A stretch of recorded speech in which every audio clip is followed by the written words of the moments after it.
Hello and welcome to Perspectives. I'm Alicia Ambrosio in for Stefan Slovak today. Pope Francis is calling on all parties involved in the conflict in eastern Ukraine to resume negotiations that might lead to peace and implement the agreements that have already been reached. The Vatican made the statement today, citing differing interpretations in the media of comments made by Pope Francis at his last general audience.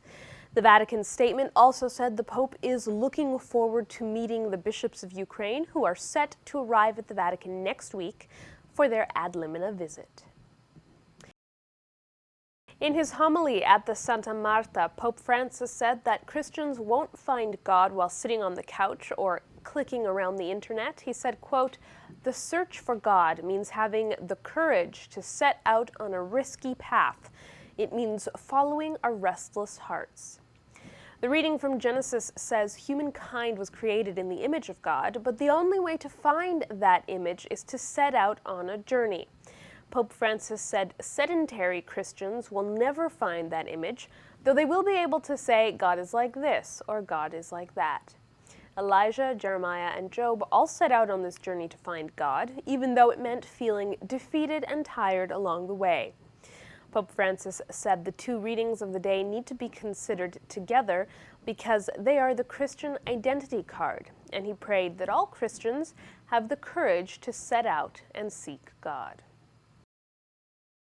Speaking of homilies, many people use the Pope's preaching techniques as a model. But now the Vatican has issued a Homiletics Directory specifically to help priests, deacons, and bishops with this part of their ministry. The 156-page book was presented to the public today by Cardinal Robert Sarah, the head of the Vatican's Congregation for Divine Worship. Among the recommendations in the book, while a homily should be, quote, not too long, not too short, the length of that homily should be determined by the people at the Mass, the culture, and the occasion. The directory was commissioned by Pope Benedict XVI before he retired. It was presented to and approved by Pope Francis.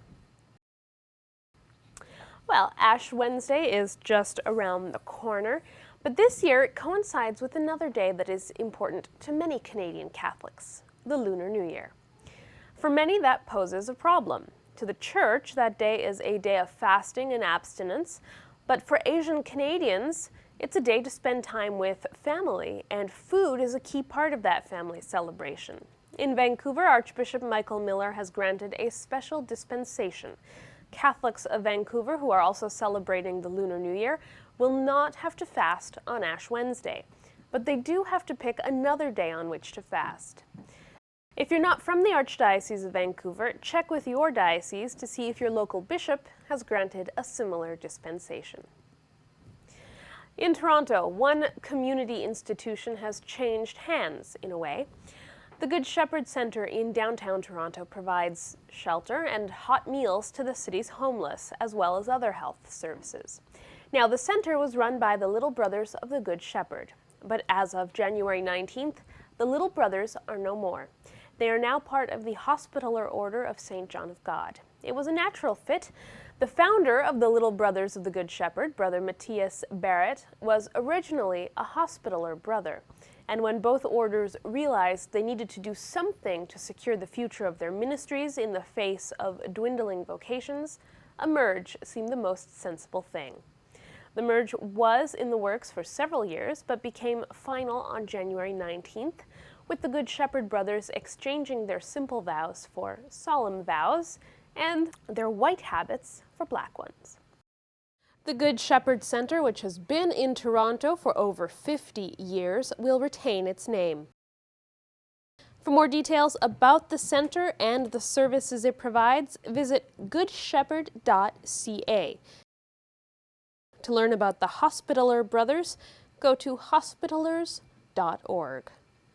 Well, that's it for Perspectives today. If you're joining us on our television network, stay tuned for Catholic Focus.